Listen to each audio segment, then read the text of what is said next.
جب تک کہ تم اپنی پسندیدہ چیزوں کو اللہ کے نام پر خرچ نہ کرنے لگ جاؤ۔ گویا اعلیٰ درجے کی پسندیدہ چیز اللہ کے نام پر دینی چاہیے۔ جب قرآن کریم کی یہ آیت نازل ہوئی تو ایک صحابی حاضر خدمت ہوئے اور انہوں نے عرض کی کہ رسول اللہ، میرا فلاں باغ بہترین قسم کا باغ ہے اور میں اسے اللہ کے نام پر خرچ کرنا چاہتا ہوں۔ حضور اکرم صلی اللہ علیہ وسلم نے فرمایا کہ یہ تو بہت اچھا باغ ہے تمہارا، تم اسے اپنی ضروریات کے لیے کیوں نہیں رکھ لیتے ہو؟ تو انہوں نے جواب میں کہا کہ آج ہی آپ نے قرآن کریم کی جو آیت ہمیں بتائی ہے لن تنالوا البر حتى تنفقوا مما تحبون، کہ نیکی کے کمال کو اس وقت تک نہیں پہنچ سکتے جب تک اپنی پسندیدہ چیز کو اللہ کے نام پر نہ لگا دو۔ میری جتنی جائیداد اور جتنا مال ہے اس میں سب سے زیادہ پسندیدہ اور اعلیٰ درجے کی چیز میرا یہ باغ ہے، جس سے مجھے بہترین آمدنی اور پیسہ حاصل ہوتا ہے۔ چونکہ مجھے سب سے پسند ہے اور اللہ نے پسندیدہ چیز مانگی ہے، اس بنا پر میں اسے اللہ کے نام پر دے رہا ہوں، آپ اسے خرچ کر دیجئے۔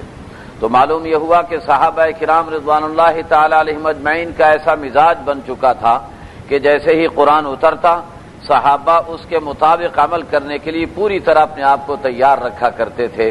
اللہ ہمیں بھی توفیق مرحمت فرما دے۔ اس کے بعد اللہ رب العزت فرماتے ہیں کہ اللہ پر جھوٹ باندھنا یہ بدترین جرم ہے اور اللہ پر جھوٹ باندھنے والے ظالم لوگ ہیں۔ قل صدق اللہ، ان سے کہیے کہ اللہ تو سچائی کی بات کرتے ہیں۔ فاتبعوا ملت ابراہیم حنیفا، لہذا ابراہیم علیہ السلام کا نظام زندگی اپنائیں، ابراہیم کی ملت کو اختیار کریں۔ اور ابراہیم علیہ السلام کا نظام زندگی کیا تھا؟ وہ حنیف تھے، اور حنیف اس شخصیت کو کہا جاتا ہے جو اپنے سارے تعلقات توڑ کر ایک کے ساتھ اپنا تعلق جوڑ لے۔ اور ابراہیم علیہ السلام کی ذات اور ہستی وہ شخصیت تھی کہ جنہوں نے کائنات کی ہر چیز سے اپنے آپ کو توڑ کر ایک اللہ کے ساتھ جوڑا ہوا تھا۔ توحید تو یہ ہے کہ خدا حشر میں کہہ دے یہ بندہ دو عالم سے خفا میرے لیے ہے۔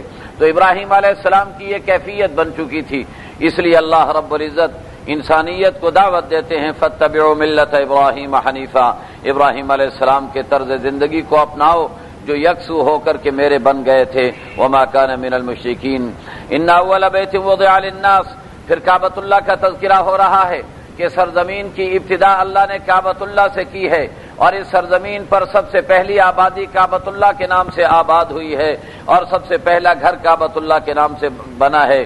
یہ مکہ مکرمہ میں ہے، برکتوں والا ہے اور انسانیت کے لیے ہدایت کا ذریعہ ہے۔ یہاں آیات بینات اللہ کی بڑی نشانیاں موجود ہیں۔ مقام ابراہیم بھی یہیں پر موجود ہے۔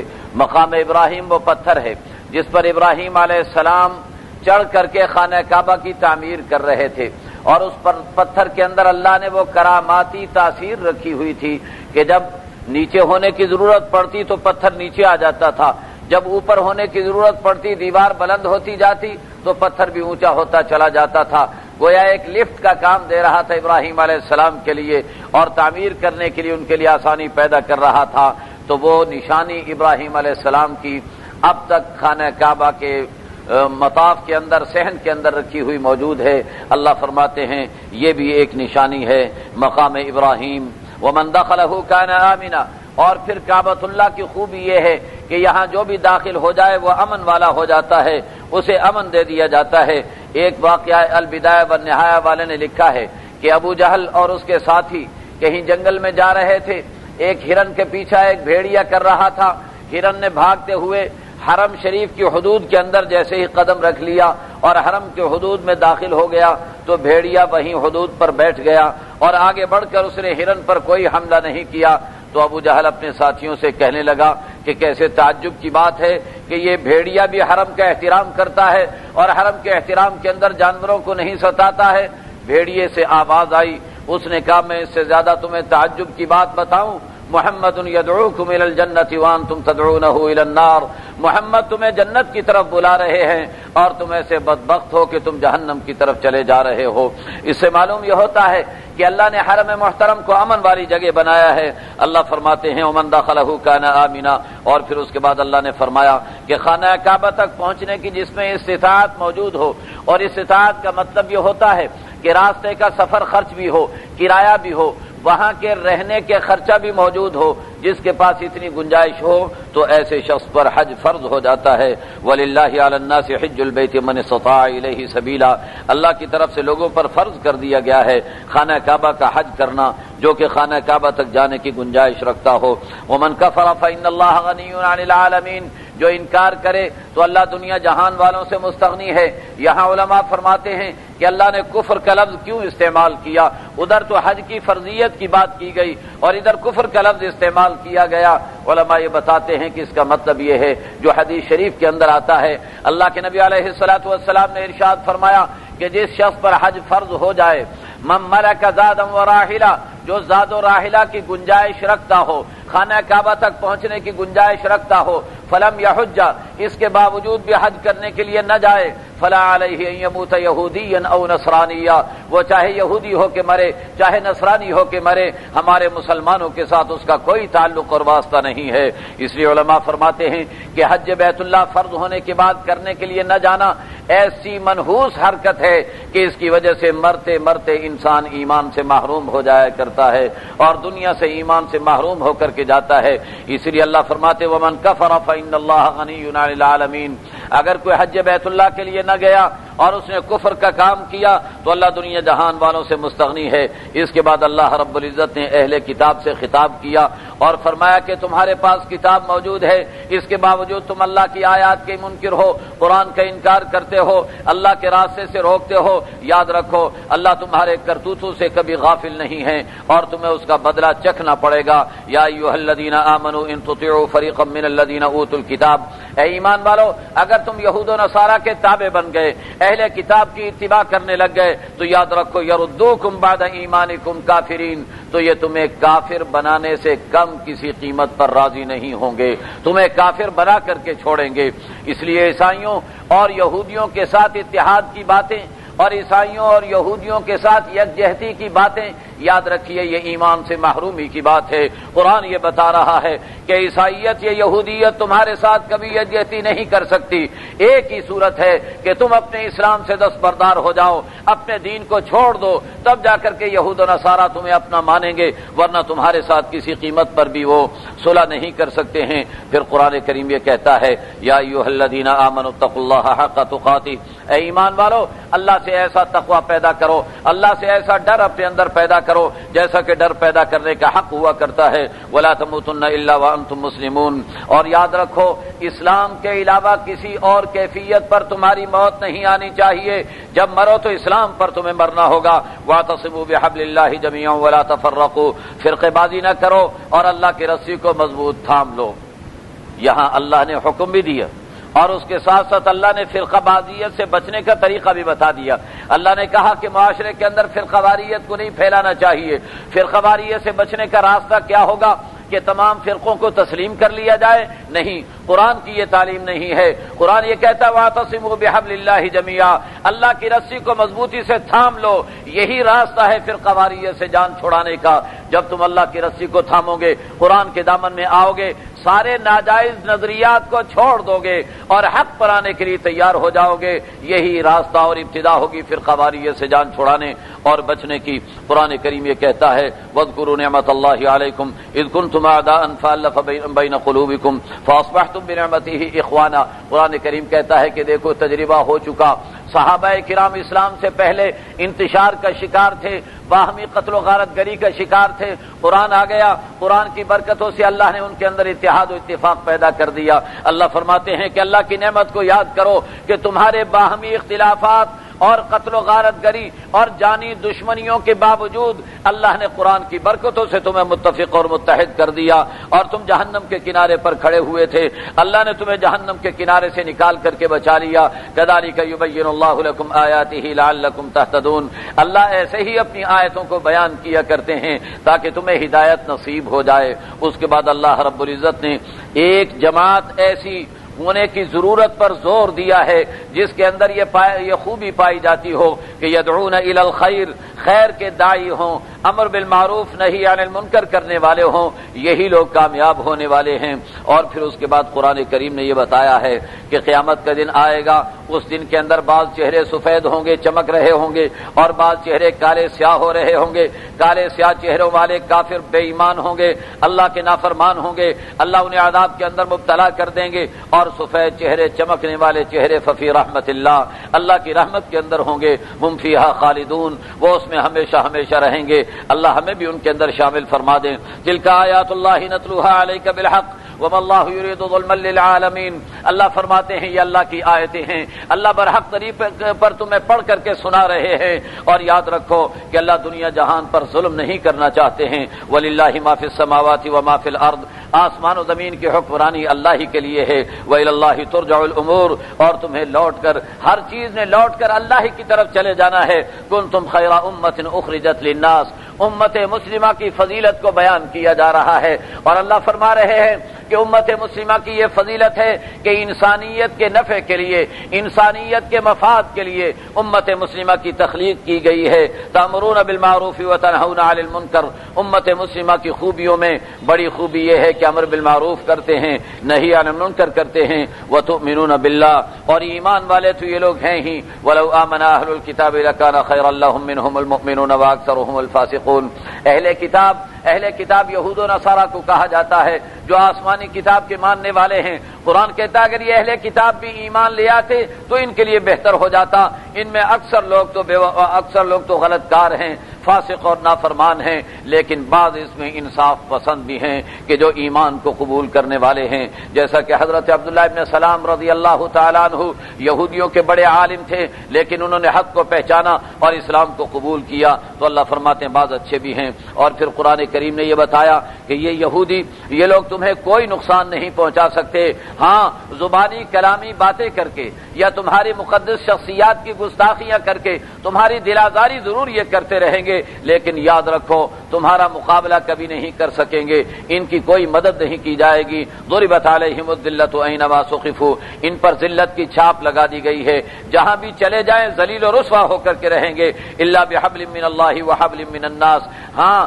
دو ہی راستے رہ جاتے ہیں کہ یا تو یہ ایمان قبول کر کے اللہ کی رسی کو تھام لے، پھر ان کی ذلت ختم ہو سکتی ہے، اور دوسرا راستہ یہ ہے کہ کسی دوسری قوم کا سہارا لے کر زندگی گزارنا شروع کر دیں، جیسے آج یہودیوں نے عیسائیت کا سہارا لیا ہوا ہے اور عیسائیت کے سہارے پر دنیا پہ حکمرانی کر رہے ہیں، تو دوسرے کے سہارے پر تو چل سکتے ہیں، اپنے طور پر ان کے پنپنے کی کوئی صورت باقی نہیں چھوڑی گئی ہے۔ اور اس کی وجہ کیا ہے؟ وباءوا بغضب من اللہ وضربت علیہم المسکنہ، اللہ کا غضب ان پر اترا ہے، ان پر پستی کی جما دی گئی ہے ان کے اوپر۔ اس کی وجہ یہ ہے کہ ان میں اللہ کی آیات کا انکار پایا جاتا تھا، اللہ کے نبیوں کو ناحق قتل کرنے کی عادت بد ان کے اندر پائی جاتی تھی، یہ گناہگار تھے اور انتہا پسندی کرنے والے تھے، اس بنا پر اللہ نے انہیں ذلیل و خوار کر دیا۔ اس کے بعد اللہ رب العزت نے یہ بتایا ہے یا ایھا الذین آمنوا لا تتخذوا بطانۃ من دونکم لا یعلونکم خبالا، اے ایمان والو ایسے لوگوں کو اپنا دوست نہ بناؤ جو تمہیں نقصان پہنچانے میں ذرہ برابر بھی کوئی کمی نہیں کرتے ہیں، کوئی موقع مل جائے تمہارے نقصان کے در پہ رہتے ہیں۔ اور یہ کون لوگ ہیں؟ انہی اہل کتاب کی بات ہو رہی ہے، انہی یہودیوں کی بات ہو رہی ہے۔ ودوا ما عنتم، ان کی خواہش یہ ہے کہ مسلمان ہمیشہ مسائل کا شکار رہیں، مسلمان تکلیفوں میں مبتلا رہیں۔ قد بدت البغضاء من افواہہم وما تخفی صدورہم اکبر، ان کے منہ سے ان کی دشمنی پھوٹی پڑ رہی ہے اور ان کے سینے میں اس سے زیادہ دشمنیاں چھپی ہوئی ہیں تمہارے لیے۔ قد بینا لکم الآیات ان کنتم تعقلون، دیکھو ہم نے واضح کر کے اپنی آیتیں تمہیں سنا دی ہیں اگر تم عقل سے کام لو۔ ہاں انتم اولائی تحبونہم ولا یحبونکم، سنو تم تو ان یہودیوں سے محبت کے دعوے کرتے ہو، تم تو ان یہودیوں سے محبت کی باتیں کرتے ہو، حالانکہ یہ یہودی بے ایمان تم سے قطعاً محبت نہیں کرتے۔ وتؤمنون بالکتاب کلہ، اور تم تو ساری کتابوں پر ایمان لاتے ہو۔ مسلمان کی شان یہی ہے کہ اللہ نے جتنی کتابیں اتاری سب پر مسلمان کا ایمان ہونا چاہیے، لیکن ان لوگوں کا حال کیا ہے؟ کہ یہ لوگ تمہاری کتاب پر ایمان لانے کے لیے تیار نہیں. وَإِذَا لَقُوكُمْ قَالُوا آمَنَّا تم سے ملتے ہیں تو ان میں بعض ایسے بھی ہیں جو کہتے ہیں کہ جی ہم تو مسلمان ہو گئے ہیں, ہم تو تمہارے ساتھی ہیں, تم تو بڑے اچھے لوگ ہو. ابھی آپ نے سنا ہوگا رمضان شروع ہوا تو یہودیوں کی طرف سے عیسائیوں کی طرف سے بھی بیان آنے لگے کہ رمضان کا مہینہ بڑا اچھا مہینہ ہے. اللہ فرماتے ہیں زبانی کلامی باتیں کر کے تمہیں دھوکہ دیں گے یہ لوگ. وَإِذَا خَلَوْا عَضُّوا عَلَيْكُمُ الْأَنَامِلَ مِنَ الْغَيْظِ جب یہ علیحدہ ہوتے ہیں, ان کی علیحدہ میٹنگیں ہوتی ہیں تو اپنی انگلیاں چبا ڈالتے ہیں غصے کے مارے تمہارے بارے میں. قُلْ مُوتُوا بِغَيْظِكُمْ آپ ان سے کہہ دیجئے کہ اپنے غصے کے اندر مر جاؤ. ان اللہ علیم بذات الصدور اللہ ہی دلوں کے بھیدوں کو جاننے والے ہیں. ان تمسسکم حسنۃ تسؤہم اگر تمہیں کوئی مصیبت کوئی آرام پہنچتا ہے, تمہیں کوئی راحت ملتی ہے تو انہیں تکلیف ہوتی ہے, اور اگر تمہیں کوئی تکلیف ہوتی ہے تو یہ بغلیں بجاتے ہیں اور خوشیاں مناتے ہیں. وَإِن تَصْبِرُوا وَتَتَّقُوا لَا يَضُرُّكُمْ كَيْدُهُمْ شَيْئًا لیکن اے مسلمانوں اگر تم نے صبر و تقوی پر بھی کچھ نہیں بگاڑ سکیں گی. آج جو مسلمان پر یہودیوں کی سازشیں چل رہی ہیں, عیسائیوں کی سازشیں چل رہی ہیں, اس کی وجہ یہی ہے کہ مسلمان آج اعمال صالحہ پر کاربند نہیں, دین پر ثابت قدم نہیں, گناہوں سے بچتا نہیں, حرام سے بچتا نہیں. اس بنا پر یہودیوں کی سازشیں ہمارے خلاف کارگر ہو رہی ہیں. اگر آج ہم اس قرآنی نسخے کو استعمال کر لیں, صبر اور تقوی کا دامن نہ چھوڑیں, تو آج ان کی سازشیں بیکار ہو سکتی ہیں اور ایمان والے کامیاب ہو سکتے ہیں. وَإِذْ غَدَوْتَ مِنْ أَهْلِكَ تُبَوِّئُ الْمُؤْمِنِينَ مَقَاعِدَ لِلْقِتَالِ اللہ رب العزت نے اس آیت سے غزوہ احد کا تذکرہ شروع کر دیا ہے, اور بڑا تفصیلی تذکرہ اللہ رب العزت نے غزوہ احد کا فرمایا ہے, اور آیت نمبر 180 تک یہ تذکرہ چلا جا رہا ہے. 121 سے لے کر کے 180 تک تقریباً 60 آیتوں کے اندر اللہ رب العزت نے غزوہ احد کا تذکرہ فرمایا ہے, اور اس کے اندر بڑے مواعظ اور حکم بھی بیان فرمائے ہیں, اور تربیت کے بہت سے مقامات کو اللہ نے اجاگر فرمایا ہے. اور اس موقع پر پہلی بات تو اللہ یہ فرما رہے ہیں اذ هم طائفتان منكم ان تفشلا والله وليهما وعلى الله فليتوكل المؤمنون. صورتحال یہ ہوئی تھی کہ اللہ کے نبی 1000 آدمیوں کو لے کر جب احد کے میدان کی طرف چلے تھے تو درمیان میں 300 منافقین علیحدہ ہو گئے. جب وہ 300 منافقین علیحدہ ہوئے تو باقی مسلمانوں کے دل بھی گھبرانے لگے, پریشان ہونے لگے. اور ہوتا یہی ہے کہ محاذ جنگ پر اگر کچھ لوگ بھاگنے لگ جائیں, راہ فرار اختیار کرنے لگ جائیں, تو باقی لوگوں کے لیے بھی جمنا مشکل ہو جاتا ہے. تو اس بنا پر مسلمانوں کو پریشانی ہونے لگی.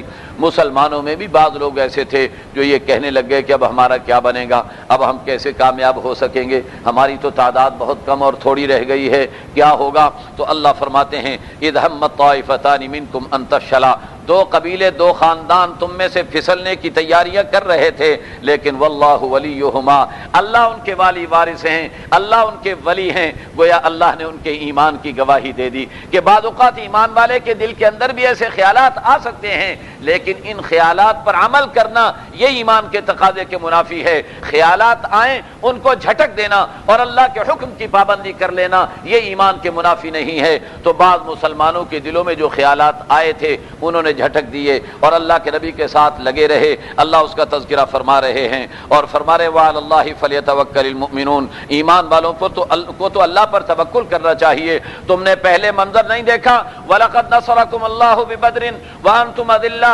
ارے تمہاری بڑی تھوڑی تعداد تھی, معمولی تعداد تھی, بدر کے میدان میں ہم نے تمہیں کامیاب و کامران کیا تھا, ہم نے فرشتوں کے ذریعے تمہاری مدد و نصرت کی تھی. کیا آج دوبارہ ہم تمہاری مدد نہیں کر سکتے؟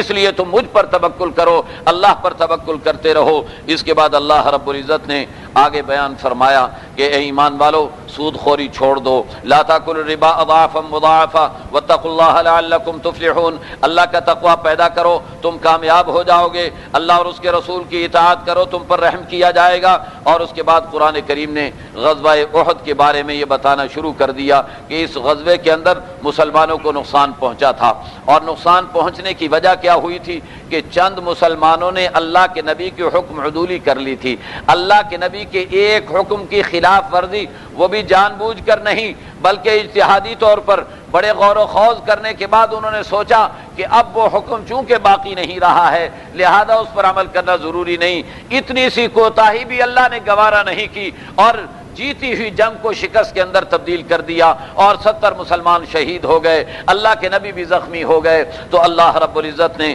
اس صورتحال کا تذکرہ فرمایا ہے. اللہ فرماتے ہیں کہ اگر تمہیں کوئی ایسی تکلیف پہنچی ہے ان یمسسکم قرح فقد مس القوم قرح مثلہ، اگر تم زخمی ہوئے ہو تمہارے بندے مارے گئے ہیں تو کوئی بات نہیں ہے، اس سے پہلے کافروں کے بندے بھی مارے گئے ہیں اور کافر بھی اس سے پہلے زخمی ہوئے ہیں، لہذا یہ تلک بتلک برابر سرابر ہو گیا. وَتِلْكَ الْأَيَّامُ نُدَاوِلُهَا بَيْنَ النَّاسِ، یہ فتح و شکست کے معاملات تو اللہ پھراتے رہتے ہیں لوگوں کے درمیان میں. اور وَلِيَعْلَمَ اللَّهُ الَّذِينَ آمَنُوا وَيَتَّخِذَ مِنكُمْ شُهَدَاءَ، کیوں ایسا ہوتا ہے؟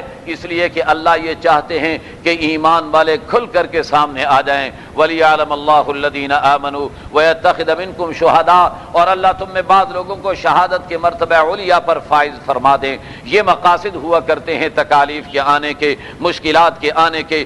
اس بنا پر میں یہ کہا کرتا ہوں کہ آج کے دور میں مسلمانوں پر جو مصائب اور تکالیف آ رہی ہے اور مجاہدین جن کٹھن حالات سے گزر رہے ہیں، در حقیقت اللہ ایمان والوں کو اور بے ایمانوں کو پرکھ رہے ہیں اور علیحدہ علیحدہ کر رہے ہیں. اللہ یہ بتا رہے ہیں کہ وَلِيَعْلَمَ اللَّهُ الَّذِينَ آمَنُوا وَيَتَّخِذَ مِنكُمْ شُهَدَاءَ، بعض لوگوں کو شہادت کے مرتبے پر ہم فائز کرنا چاہتے ہیں اور لوگوں کے ایمان کو ہم پرکھنا چاہتے ہیں. وَلِيُمَحِّصَ اللَّهُ الَّذِينَ آمَنُوا وَيَمْحَقَ الْكَافِرِينَ، ہم یہ چاہتے ہیں کہ ایمان والے جدا ہو جائیں، کافر بے ایمان علیحدہ ہو جائیں. ام حسبتم ان تدخلوا الجنہ ولما يعلم اللہ الذین جاہدوا منکم ويعلم الصابرین، کیا تم یہ سمجھے بیٹھے ہو کہ ایسے ہی جنت میں چلے جاؤ گے؟ حالانکہ ابھی اللہ نے اس بات کی تو تحقیق ہی نہیں فرمائی ہے اور اس بات کی تو تفتیش ہی نہیں ہوئی ہے کہ تم میں مجاہد اور صبر کرنے والے کون ہیں.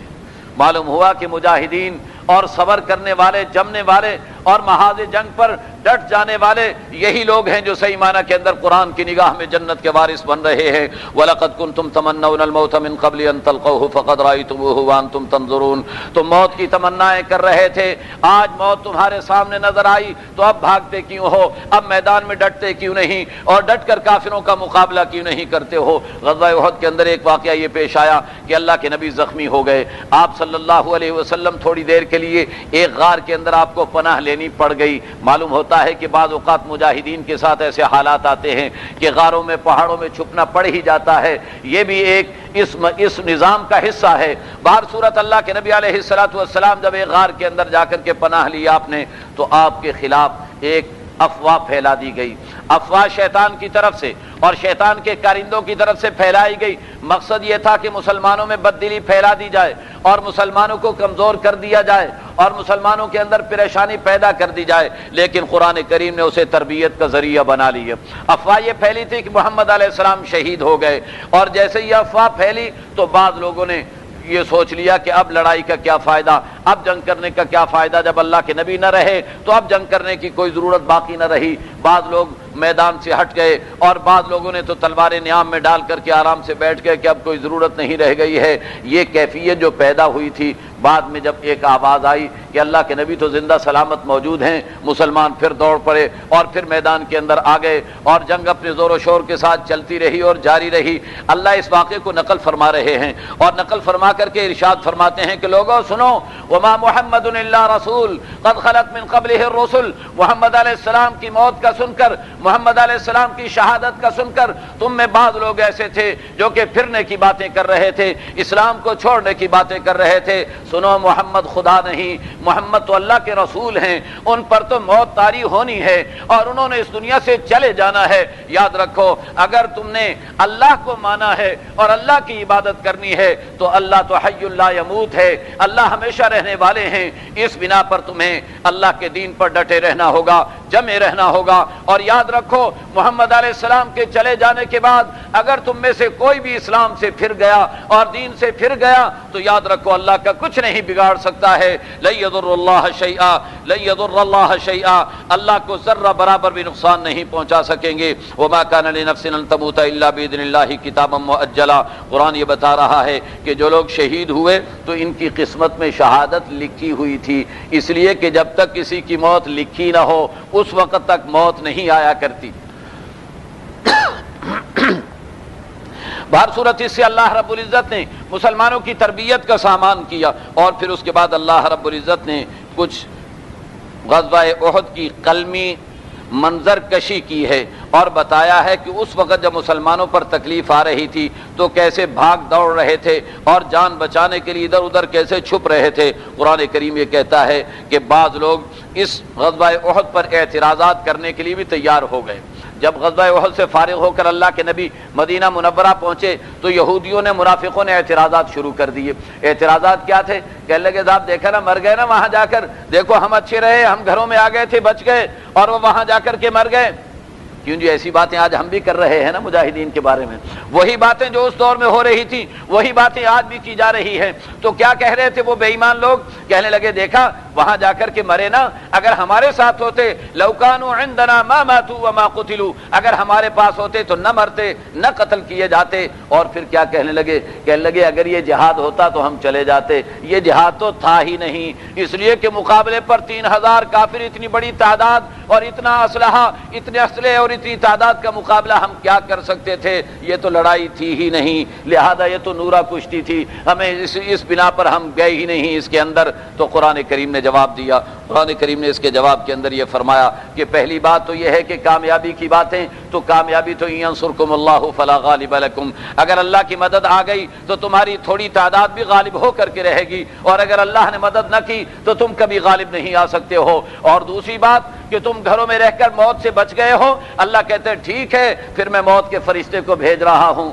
ہاں تو میں موت کے فرشتے کو بھیجتا ہوں۔ لبرز الذین کتب علیہم القتل الی مضاجعہم، جو گھروں میں چھپے بیٹھے تھے اگر ان کی قسمت میں قتل لکھا ہوا ہے تو وہ گھروں سے نکل کر کے اپنی مقتل پہ پہنچیں گے اور وہاں جا کر کے مارے جائیں گے۔ یاد رکھو کہ موت سے کسی کو کوئی بچانے والا نہیں، چاہے بڑے بڑے قلعوں کے اندر کیوں نہ اپنے آپ کو چھپا لے۔ اس بنا پر موت کے ڈر سے جہاد سے راہ فرار اختیار کرنا، یاد رکھو کوئی سمجھداری کی بات نہیں ہے۔ اس کے بعد اللہ رب العزت نے حضور علیہ الصلوۃ والسلام کو صحابہ کرام سے مشاورت جاری رکھنے کا حکم دیا، اور پھر نبی کریم صلی اللہ علیہ وسلم کی بعثت کو اللہ نے احسان عظیم قرار دے کر کے اللہ رب العزت نے قرآن کریم میں یہاں پر بیان فرمایا اور یہ بتایا کہ انسانوں پر جو مشکلات آتی ہیں در حقیقت یہ ان کے اپنے اعمال کی وجہ سے آیا کرتی ہیں۔ وما اصابکم یوم التقى الجمعان فباذن اللہ وليعلم المؤمنین وليعلم الذین نافقوا، اللہ کہتے ہیں کہ ہوتا تو انسانوں کے اپنے کرتوتوں سے ہوتا ہے،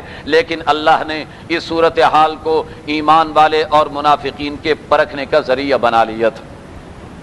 اس کے بعد واقعہ یہ پیش آیا کہ جب مسلمان لٹے پٹے زخمی حالت کے اندر گھروں کے اندر پہنچے تھکے ماندے تو معلوم ہوا کہ کافر پھر حملہ کرنے کے لیے آ رہے ہیں، حمراء الاسد کے مقام پر تیاریاں کر رہے ہیں اور ان قریب حملہ کرنے والے ہیں۔ میرے نبی نے اعلان کر دیا کہ پھر مقابلہ ہوگا اور مقابلے کے لیے چلنا ہوگا، اور آپ نے اعلان فرما دیا کہ جو احد کے اندر ہمارے ساتھ گئے تھے وہی میرے ساتھ جا سکتے ہیں، ان کے علاوہ کسی دوسرے کو میں لے کر کے نہیں جاؤں گا۔ چنانچہ بمشکل تمام کل 70 افراد تیار ہوئے، کسی کی ٹانگ کٹی ہوئی، کسی کا ہاتھ زخمی، کسی کے سینے پہ زخم ہیں، زخمی حالت کے اندر ان کے جسم سے خون رس رہا تھا، اور وہ اللہ کی دعوت پہ لبیک کہتے ہوئے جہاد کے لیے چلے جا رہے تھے۔ ایک واقعہ ملتا ہے کہ 2 بھائی ان میں ایسے تھے کہ ایک بھائی زیادہ زخمی تھے، اتنے زخمی کہ چلنے سے ان کے زخم پھٹ جاتے تھے اور خون بہنا شروع ہو جاتا تھا، اور دوسرے بھائی معمولی زخمی تھے، وہ تو جانے لگے اور یہ زیادہ زخمی جو تھے رونے لگ گئے،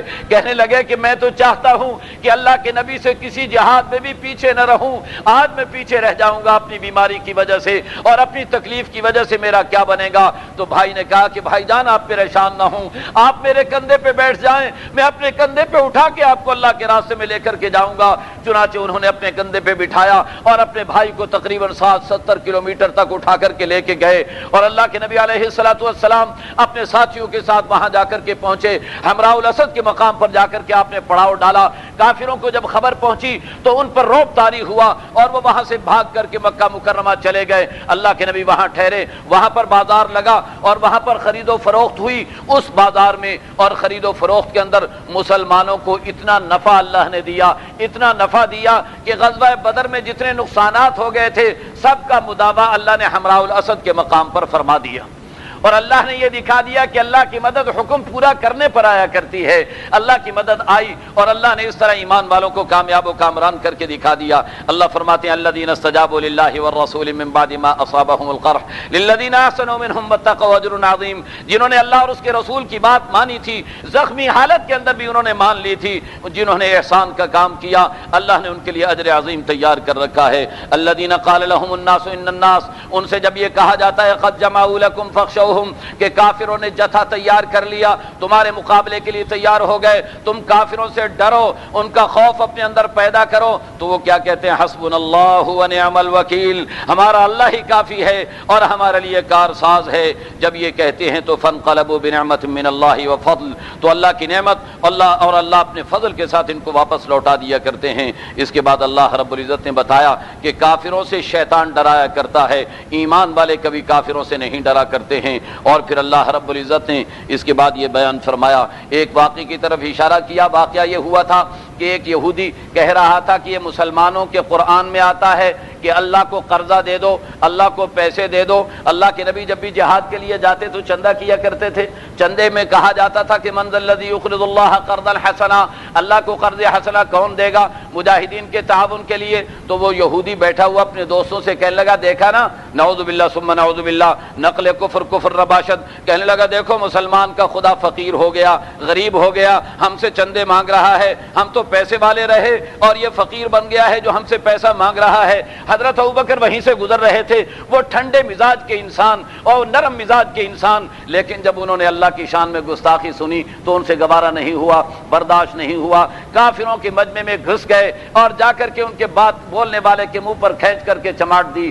اور اس کے تھپڑ مارا اور اسے زخمی کیا اور اسے کہا کہ میں تجھے قتل کر دوں گا، قتل تک کی اسے دھمکی دے دی حضرت ابوبکر رضی اللہ تعالیٰ عنہ نے۔ اور پھر اس کے بعد حضرت ابوبکر حضور علیہ السلام کی خدمت میں حاضر ہو گئے، یہ یہودی بھی بھاگے ہوئے آ گئے اور کہنے لگے یا رسول اللہ دیکھو ابوبکر نے ہمارے بندے کو مارا ہے، دہشت گردی کر دی ہے ابوبکر نے اور اس نے بڑا نقصان پہنچایا ہے ہمیں، آپ اسے سزا دیجئے۔ حضور علیہ السلام نے پوچھا کہ ابوبکر کیا ہوا تھا؟ انہوں نے سارا واقعہ بتا دیا اور کہا کہ یا رسول اللہ میرے ایمان کی غیرت گوارا نہیں کر رہی تھی۔ تو وہ بے ایمان کہنے لگے کہ صاحب ہم نے تو اللہ کو کوئی گالی نہیں دی، ہم نے تو کچھ نہیں کہا تھا۔ جبریل آ گیا ابوبکر کی تائید کے اندر، قال قد سمع اللہ قول الذین قالوا ان اللہ فقیر ونحن اغنیاء، ارے کسی نے سنا ہو یا نہ سنا ہو، اللہ نے سن لیا تھا جب تم یہ کہہ رہے تھے کہ اللہ فقیر ہے اور ہم غنی ہیں، یاد رکھو کہ ہم نے یہ سب کچھ لکھ لیا ہے اور تم تو عادی مجرم ہو، پہلے بھی انبیاء کی گستاخیاں کرتے رہے ہو، انبیاء کو قتل کرتے رہے ہو،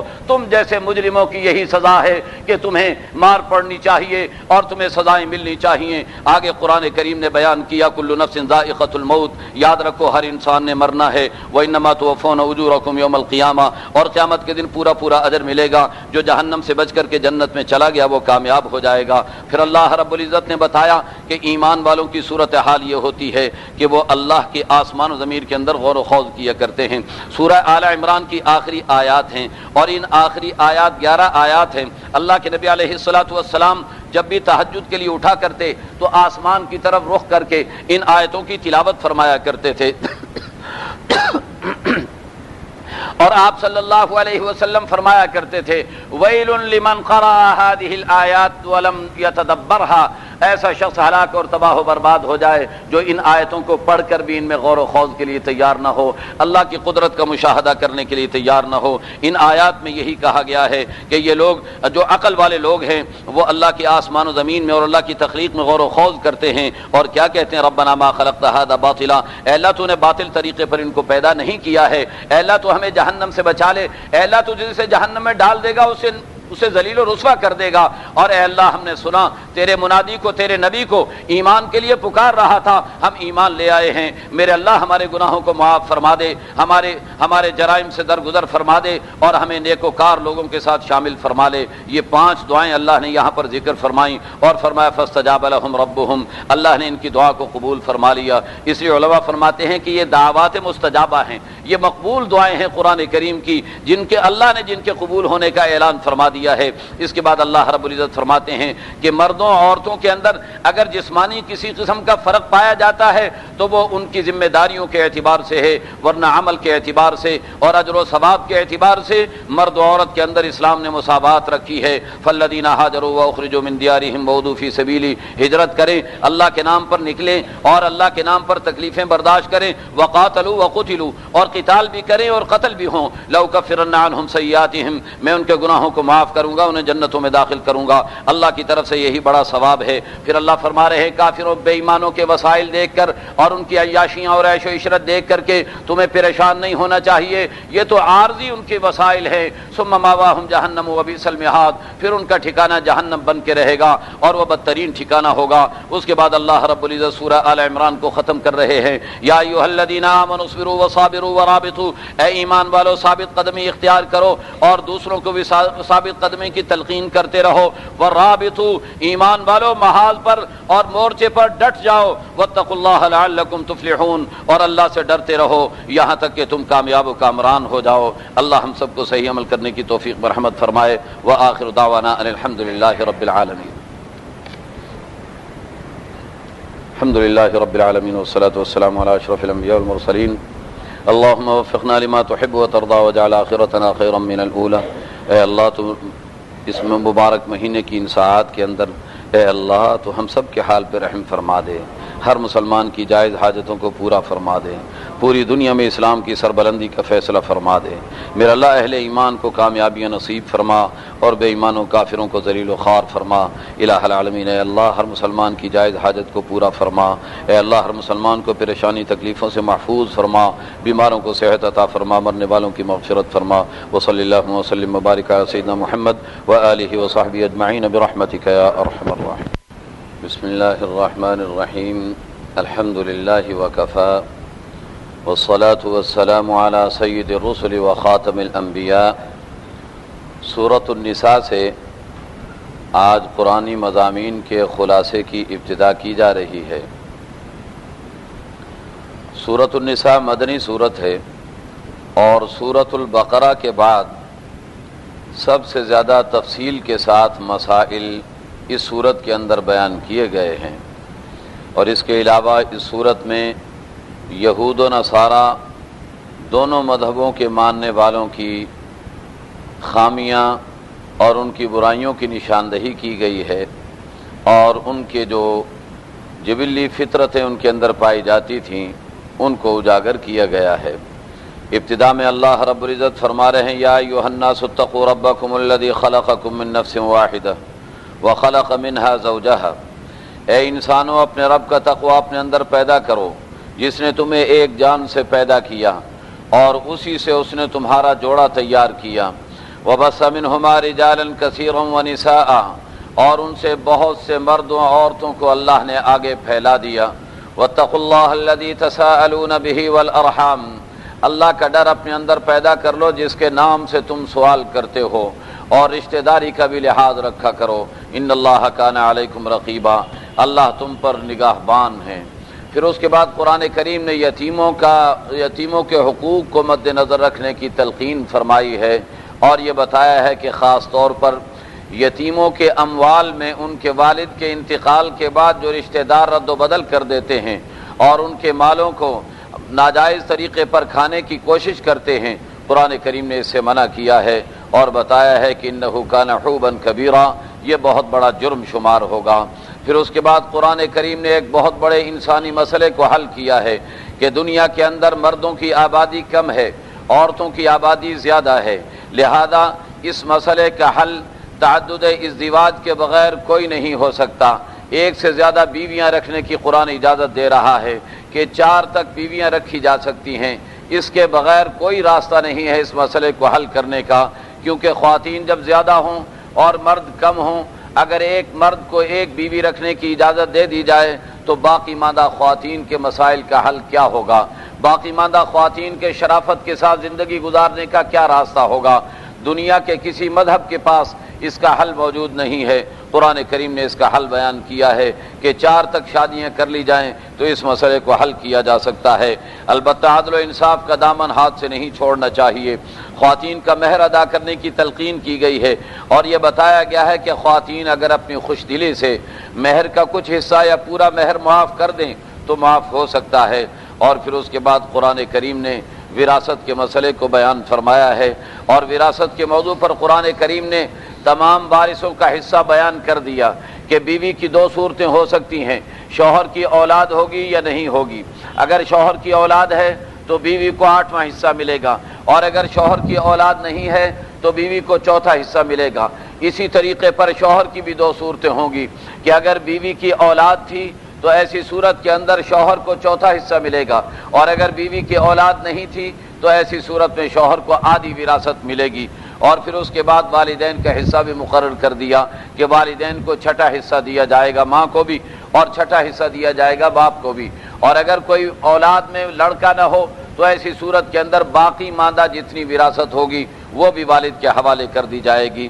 اس طریقے پر قرآن کریم نے وراثت کے موضوع پر قانون سازی کی، اور پھر اس کے بعد یہ بتایا کہ یاد رکھو قرآن کریم نے جن وارثوں کے حصے جتنے متعین فرمائے ہیں اس کی وجہ یہ ہے کہ اللہ سے بہتر انسان کو کوئی جاننے والا نہیں ہے۔ اللہ فرماتے ہیں آباؤکم وابناؤکم لا تدرون ایہم اقرب لکم نفعا فریضۃ من اللہ، یہ تمہارے والدین ہیں اور یہ تمہاری اولاد ہیں، یاد رکھو کہ تم ان کے بارے میں نہیں جانتے ہو کہ کون تمہارے لیے کتنا نفع بخش ہو سکتا ہے، اللہ اسے بہت اچھی طرح سے جانتے ہیں۔ اس بنا پر اللہ نے یہ حصے متعین فرما دیے ہیں، فرض کر دیے ہیں۔ اس بنا پر ان حصوں کی پابندی کرنا ہر مسلمان کے لیے لازمی ہے۔ یہ بھی بتا دیا کہ اگر مرنے والے نے وصیت کر رکھی ہو تو وصیت کی ادائیگی لازمی ہوگی۔ یاد رکھیے کہ کوئی بھی شخص اپنے مرنے کے بعد اپنے مال کے 3 حصے کے اندر تصرف کر سکتا ہے، لہذا 1/3 کی وصیت کرنے کی اجازت ہے۔ اس سے زیادہ اگر وصیت کرے گا تو وہ تسلیم نہیں کی جائے گی۔ البتہ 1/3 مرنے کے بعد بھی مرنے والے کی وصیت کے مطابق پیسہ یا اس کی جائیداد کو صرف کیا جا سکتا ہے، خرچ کیا جا سکتا ہے۔ اسی طریقے پر قرضے کی ادائیگی کی بھی تلقین فرمائی کہ پہلے قرضہ ادا کیا جائے، پھر اس کے بعد وصیت کو پورا کیا جائے، پھر اس کے بعد وراثت کو تقسیم کیا جائے۔ اس کے بعد قرآن کریم نے زنا اور لواطت کے بارے میں ابتدائی قانون سازی کی اور ابتدائی طور پر چند احکام دیے۔ پھر قرآن کریم نے یہ بتایا کہ یاد رکھو اللہ سے جو توبہ کریں گے اللہ ان کی توبہ ضرور قبول فرمائیں گے، لیکن بات یہ ہے کہ توبہ قبول اس انسان کی ہوا کرتی ہے جو جہالت میں آ کر کے ناسمجھی کے اندر آ کر کے گناہ کر ڈالے اور پھر اللہ سے توبہ تائب ہو جائے، اللہ اس کی توبہ ضرور قبول کیا کرتے ہیں۔ البتہ ایسے لوگ جو گناہ کرتے نہیں اس امید پر کہ جب مرنے لگیں گے تو توبہ کر لیں گے، لہذا موت کے وقت اگر وہ توبہ کرنے لگیں اور موت کے فرشتے نظر آنے لگ گئے ہوں تو ایسی صورت کے اندر کوئی توبہ قبول نہیں ہوتی، اس سے پہلے توبہ کی جا سکتی ہے۔ پھر قرآن کریم نے یہ بتایا کہ خواتین کو مجبور نہ کیا جائے کسی مخصوص فرد کے ساتھ شادی کرنے کے لیے یا اپنے آپ کے ساتھ شادی کرنے کے لیے کسی عورت کو مجبور کر کے اپنی شادی پر نہ لایا جائے۔ وَلَا تَعْضُلُوهُنَّ لِتَذْهَبُوا بِبَعْضِ مَا آتَيْتُمُوهُنَّ إِلَّا أَن يَأْتِينَ بِفَاحِشَةٍ مُبَيِّنَةٍ۔ اسی طریقے پر بعض لوگوں کی صورتحال یہ ہوتی ہے کہ انہوں نے وراثت کے اندر یا انہوں نے مہر کے اندر جو بیوی کو مال دے رکھا ہوتا ہے، اب ان کی کوشش یہ ہوتی ہے کہ یہ مال واپس لے لیا جائے، لہذا عورتوں کو بیجا تنگ کرتے ہیں تاکہ ان سے وہ مال وصول کر سکیں۔ قرآن کریم نے اس حرکت سے بھی باز رہنے کی تلقین فرمائی ہے۔ پھر قرآن کریم یہ کہتا ہے کہ اگر تم یہ فیصلہ کر چکے ہو کہ اس بیوی کے ساتھ تم نے نہیں رہنا اور دوسری بیوی کو لانا ہے تو ایسی صورت کے اندر شریفانہ طریقہ طلاق دے کر علیحدگی اختیار کر لینے کا ہے، لہذا طلاق دے کر علیحدگی اختیار کر لینی چاہیے۔